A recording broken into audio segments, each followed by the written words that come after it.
महाविद्या तारा परिचय। 10 महाविद्याओं में महाविद्या तारा द्वितीय स्थान पर विराजमान है। तारा शब्द का मूल अर्थ है जो तार देती हैं, अर्थात भवसागर से पार लगाने वाली। शैवशाक्त तंत्रों में तारा को महाकाली की करुणामयी अभिव्यक्ति, वाक्शक्ति की अधिष्ठात्री तथा उग्र करुणा की देवी माना गया है। शास्त्रीय संदर्भ: बृहन्नील तंत्र, तारातंत्र, महानिर्वाण तंत्र, रुद्रामल। इन ग्रंथों में तारा को नीलवर्णा, त्रिनेत्री, चतुर्भुजा तथा श्मशान वासिनी कहा गया है। वे एक हाथ में कपाल, दूसरे में खड्ग, तीसरे में नीलोत्पल और चौथे में वर या अभय मुद्रा धारण करती हैं। तारा देवी का तात्विक स्वरूप: महाविद्या तारा केवल भयावह नहीं बल्कि अज्ञान के अंधकार को चीरने वाली प्रज्ञा, वाणी, मंत्र और नाद की अधिष्ठात्री शक्ति, काल, मृत्यु और भय पर विजय दिलाने वाली चेतना है। बौद्ध परंपरा में यही शक्ति आर्य तारा के रूप में करुणा और प्रज्ञा का प्रतीक बनती है। इससे स्पष्ट होता है कि तारा सीमाओं से परे सार्वकालिक शक्ति हैं। महाविद्या तारा साधना के प्रमुख लाभ: 1. आध्यात्मिक लाभ: भवबंधन, भय और मृत्यु भ्रम से मुक्ति, तीव्र वैराग्य और आत्मबोध, कुंडलिनी जागरण में सहायता, मंत्र सिद्धि एवं वाक्सिद्धि। 2. मानसिक एवं बौद्धिक लाभ: तीक्ष्ण बुद्धि, स्मरण शक्ति में वृद्धि, वाणी में प्रभाव, लेखक वक्तात्वी हेतु विशेष फल, भ्रम, अवसाद और मानसिक भय से मुक्ति। 3. तांत्रिक एवं लौकिक लाभ: शत्रुबाधा, तंत्र मंत्र से रक्षा, आकस्मिक संकटों से उबार, साधक में तेज, आकर्षण और आत्मविश्वास। ध्यान रहे, तारा के लौकिक फल द्वितीयक हैं, उनका वास्तविक उद्देश्य मुक्ति और प्रज्ञा है। महाविद्या तारा साधना की संभावित हानियां: यदि साधना अशुद्ध मन, अहंकार या लोभ से की जाए तो मानसिक असंतुलन, भयावह स्वप्न या भ्रम, वाणी की विकृति, जीवन में अकस्मात उलझने, गुरुद्रोह या मंत्रदोष उत्पन्न हो सकते हैं। तारा उग्र हैं पर अन्यायी नहीं। वे साधक को वही देती हैं जो वह भीतर से हैं। पात्र कौन कर सकता है तारा साधना? पात्र साधक जिसने गुरु दीक्षा ली हो, ब्रह्मचर्य, संयम और सत्य का पालन करता हो, भय, मृत्यु और श्मशान तत्व से न घबराता हो, आत्मकल्याण की भावना से युक्त हो, नियमित जप ध्यान का अभ्यास करता हो, विशेष रूप से उपयुक्त तांत्रिक साधक, लेखक, कवि, साधक, वक्ता, मोक्षमार्ग के जिज्ञासु, वैराग्यशील गृहस्थ। अपात्र कौन न करे तारा साधना? अपात्र व्यक्ति, बिना गुरु अनुमति साधना करने वाले, केवल वशीकरण, धन या अह हेतु इच्छुक, मानसिक रूप से अस्थिर, नशा, हिंसा या कामुकता में लिप्त, जो देवी को भय की वस्तु समझते हों। ऐसे व्यक्तियों के लिए तारा साधना वरदान नहीं, आत्मपरीक्षा बन जाती है। उपसंहार: महाविद्या तारा अंधकार में जलती वह ज्वाला है जो साधक को जला नहीं बल्कि शुद्ध करती हैं। वे भयावह नहीं, भय के परे ले जाने वाली माता हैं। नील ज्वाला: महाविद्या तारा साधना पर आधारित प्रेरणादायक बॉलीवुड शैली कथा। भाग 1: अंधकार से पुकार तक। दृश्य 1: बरसाती रात और टूटता हुआ आदमी। कैमरा: धीमी बारिश, रात का सन्नाटा, पुराना रेलवे स्टेशन। बारिश ऐसे गिर रही थी जैसे आकाश किसी का शोक मना रहा हो। स्टेशन के कोने में बैठा वह युवक, भीगा हुआ, थका हुआ और भीतर से पूरी तरह टूट चुका। नाम था अद्वैत। कभी यही अद्वैत विश्वविद्यालय में दर्शन शास्त्र का मेधावी छात्र था। कभी उसकी वाणी में आग थी, आंखों में स्वप्न थे। और आज हाथ में एक फटा हुआ बैग, जेब में आखिरी 20 रुपए और मन में शून्य। उसकी मां मर चुकी थी, पिता का नाम उसे याद नहीं था। जिस प्रेम के लिए उसने सब छोड़ा वह भी धोखा दे गया। और सबसे भयानक, भगवान भी चुप थे। अद्वैत ने आसमान की ओर देखा। अगर सच में कोई शक्ति है तो आज बोलो, वरना मैं भी इस अंधकार का हिस्सा बन जाऊंगा। दृश्य 2, स्वप्न या संकेत। रात, अद्वैत बेहोशी सी नींद में। अचानक दृश्य बदलता है। नीला अंधकार, श्मशान, जलती चिताएं, और उनके बीच एक नीलवर्णा स्त्री। 3 नेत्र, बिखरे केश, गले में नरमुंडों की माला, पर चेहरा भयावह नहीं, असीम करुणा से भरा। वह बोली नहीं, पर उसका नाद सीधे हृदय में उतरा। तू टूटा है, इसलिए नहीं कि तू कमजोर है, बल्कि इसलिए कि तू अब पक चुका है। अद्वैत कांप उठा। कौन हो आप? उस स्त्री ने अपना चरण आगे बढ़ाया। भूमि प्रकाशमान हो उठी। मैं तारा हूं, जो डूबते को डांटती नहीं, खींच लेती हूं। दृश्य 3, जागरण और खोज। सुबह प्लेटफॉर्म पर अद्वैत चौंक कर उठता है, पसीने से भीगा हुआ, हृदय जोर जोर से धड़कता। तारा, उसने यह नाम पहले कभी नहीं सुना था, पर भीतर कुछ जाग चुका था। वह सीधा गया, नगर की सबसे पुरानी जगह पर, श्मशान के पास बसा एक छोटा सा पुस्तकालय। वहां एक वृद्ध बैठा था, सफेद दाढ़ी, भस्म लगा शरीर। बाबा, तारा कौन है? वृद्ध ने आंख उठाकर देखा, मुस्कराया। जिसने तुझे बुलाया है। दृश्य 4, गुरु का प्राकट्य। वृद्ध का नाम था स्वामी नीलकंठानंद। कभी वह भी अद्वैत जैसा ही भटका था। स्वामी बोले, महाविद्या तारा भक्तों को सुख नहीं देती, सत्य देती है। और सत्य पहले तोड़ता है। अद्वैत चुप रहा। क्या तुम टूटने के लिए तैयार हो? मैं पहले ही टूट चुका हूं। स्वामी हंसे। नहीं, अभी तो बस संसार टूटा है, अहंकार अभी जीवित है। दृश्य 5, दीक्षा की रात। अमावस्या, श्मशान, हवा तेज। एक छोटा दीप, नीले पुष्प, कपाल में जल। स्वामी ने कहा, यह साधना मंत्र नहीं, मृत्यु से मित्रता है। डरो मत, भागो मत। अद्वैत कांप रहा था। अगर मैं डर गया तो तारा हंसेंगी, और फिर तुम्हें अपने जैसा बना लेंगी।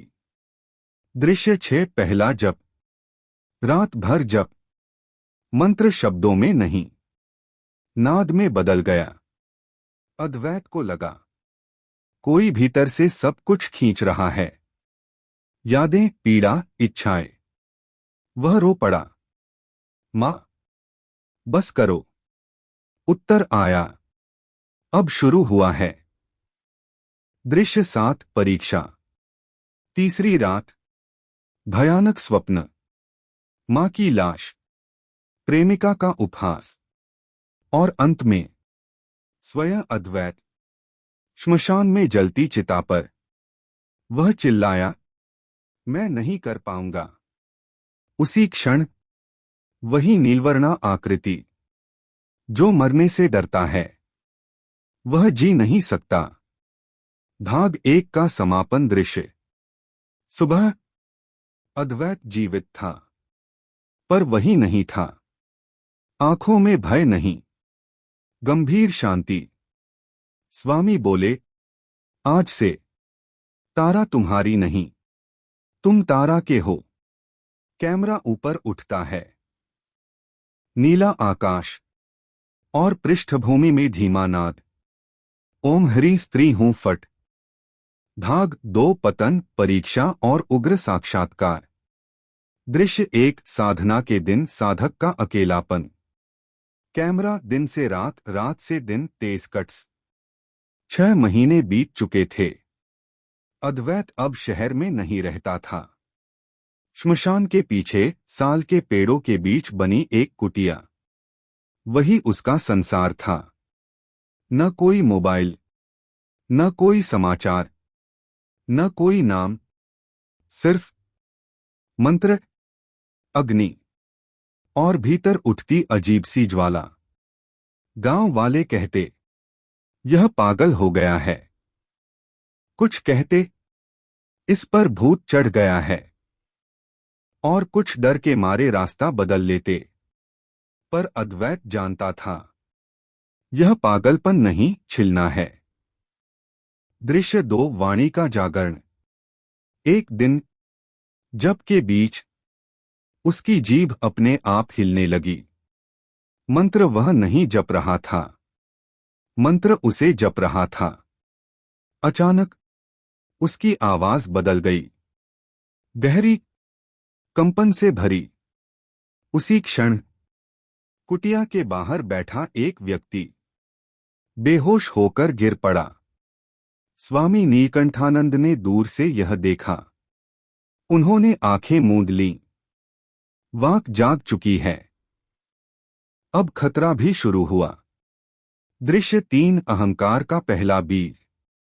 अद्वैत को अब लोग खोजने लगे। कोई बीमारी लेकर आया, कोई शत्रु भय, कोई प्रेम वियोग, और कुछ सच में ठीक भी होने लगे। पहली बार अद्वैत के मन में विचार आया, शायद मैं विशेष हूं। उसी रात स्वप्न आया। नीलवर्णा तारा नहीं, बल्कि मुस्कुराती सुंदरी स्त्री। तुम मेरे प्रिय हो अद्वैत, तुम मेरे द्वारा चुने गए हो। अद्वैत का हृदय कांप उठा। मां। स्त्री हंसी, नहीं, मैं तुम्हारी शक्ति हूं। दृश्य 4 गुरु का कठोर हस्तक्षेप। अगली सुबह स्वामी नीलकंठानंद बिना बुलाए आए। उन्होंने आते ही अद्वैत की कुटिया का दीप बुझा दिया। साधना रोको। क्यों गुरुदेव? स्वामी की आवाज में पहली बार कठोरता थी। क्योंकि अब तुम तारा को नहीं, अपने प्रतिबिंब को पूज रहे हो। अद्वैत चुप रहा। आज रात श्मशान में आना, अकेले, बिना मंत्र, बिना रक्षा। दृश्य 5 श्मशान की परीक्षा। रात अमावस्या, तेज हवा। श्मशान, सन्नाटा ऐसा कि अपनी सांस भी शोर लगे। अद्वैत अकेला खड़ा था। न मंत्र, न माला, न गुरु। अचानक हंसी, चारों ओर से। स्त्रियां, विकृत, आंखें लाल।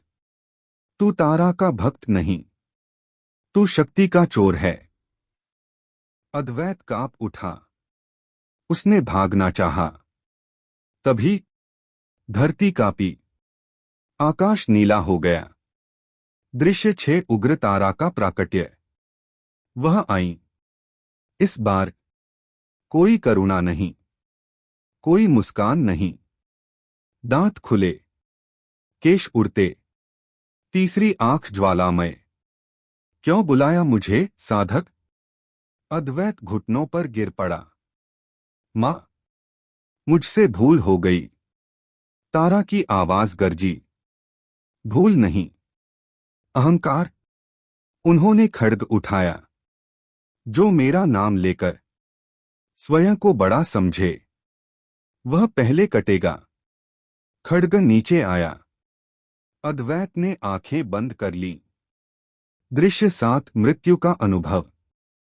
अंधकार, कोई शरीर नहीं, कोई नाम नहीं, सिर्फ स्मृतियां, मां की गोद, पहला प्रेम, पहला झूठ, फिर सब जल गया। अंत में एक प्रश्न, क्या तू शून्य रहने को तैयार है? अद्वैत ने उत्तर नहीं दिया। उसने स्वीकार कर लिया। दृश्य 8 पुनर्जन्म। सुबह श्मशान में एक निःश्वास शरीर पड़ा था। स्वामी नीलकंठानंद आए।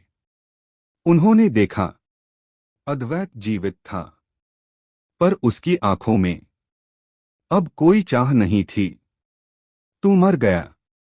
स्वामी बोले, अब जो जीवित है वह केवल सेवा है। अद्वैत ने पहली बार मुस्कान के बिना सिर झुकाया। दृश्य 9 तारा का करुण रूप। उसी रात स्वप्न में नीलवर्णा तारा फिर आई। इस बार मां जैसी। अब तू सुरक्षित है। मां, क्या मैं सिद्ध हो गया? तारा ने धीरे से कहा, नहीं, अब तू साधक बनने योग्य हुआ है। भाग 2 का समापन दृश्य। कैमरा अद्वैत गांव में।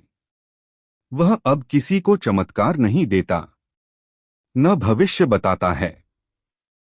वह केवल बीमार को पानी देता है, रोते को चुपचाप बैठकर सुनता है, भूखे को भोजन देता है, और रात में मौन, पृष्ठभूमि में स्वर। तारा उन्हें नहीं मिलती जो चाहते हैं, तारा उन्हें मिलती है जो मिटने को तैयार हों। भाग 3 महाकरुणा, पूर्ण समर्पण और तारा में विलय। दृश्य 1 साधक नहीं, पात्र। कैमरा सूर्योदय गांव की कच्ची गलियां। अब कोई अद्वैत को महात्मा नहीं कहता था, और वह चाहता भी नहीं था। लोग उसे बस इतना जानते थे, वह चुपचाप सुन लेता है, वह बिना पूछे मदद कर देता है, उसकी आंखों में डर नहीं है। वह अब साधक नहीं था, वह साधना का पात्र बन चुका था। दृश्य 2 अंतिम परीक्षा का संकेत। एक रात तारा स्वप्न में नहीं आई, पर नाद आया, अब समय है। अद्वैत समझ गया। जिस दिन साधक को संकेत समझ में आने लगे, उसी दिन अंतिम परीक्षा शुरू हो जाती है। उसने स्वामी नीलकंठानंद को खोजा, पर कुटिया खाली थी। सिर्फ एक पंक्ति दीवार पर लिखी थी, अब गुरु बाहर नहीं मिलेगा। दृश्य 3 नगर की पुकार। उसी सप्ताह नगर में महामारी फैल गई। लोग मरने लगे। डर, अफवाह, अराजकता। गांव वाले आए, आप चलिए, लोग आपको याद कर रहे हैं। अद्वैत रुका। यही वह बिंदु था जहां सिद्ध पुरुष गिरते हैं। यदि वह गया तो लोग उसे देवता बना देंगे, यदि नहीं गया तो लोग मरेंगे। उस रात तारा आई। यदि जाएगा तो तुझे पूजेंगे, यदि नहीं जाऊंगा तो तुझे कोसेंगे। अद्वैत ने पूछा, और आपकी इच्छा? तारा मुस्कुराई, अब मेरी इच्छा तेरी नहीं है। दृश्य 4 करुणा की अग्नि। अद्वैत नगर गया, पर न मंत्र, न चमत्कार, न घोषणा। वह सिर्फ बीमारों के पास बैठा, मृतकों को कंधा दिया, रोते बच्चों को गोद में लिया। कुछ ठीक हुए, कुछ मर गए। लोग क्रोधित हुए। यह कोई सिद्ध नहीं, यह तो साधारण आदमी है।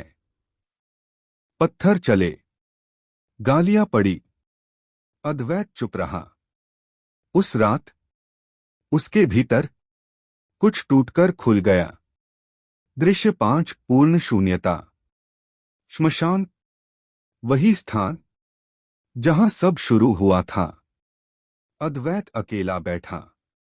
न इच्छा, न भय, न प्रश्न। अचानक आकाश नीला नहीं रहा, असीम शून्य। और उसमें तारा, न उग्र, न करुण, बस सत्य। अब कुछ मांग। अद्वैत ने सिर झुकाया। कुछ नहीं, कुछ भी नहीं। हाँ मां। तारा की आंखें स्थिर हो गईं। तब सुन, अब तू मेरा भक्त नहीं, अब तू मेरा मौन है। दृश्य 6 विलय। नील प्रकाश। अद्वैत का शरीर धीरे धीरे प्रकाश में घुलने लगा। वह डर नहीं रहा था।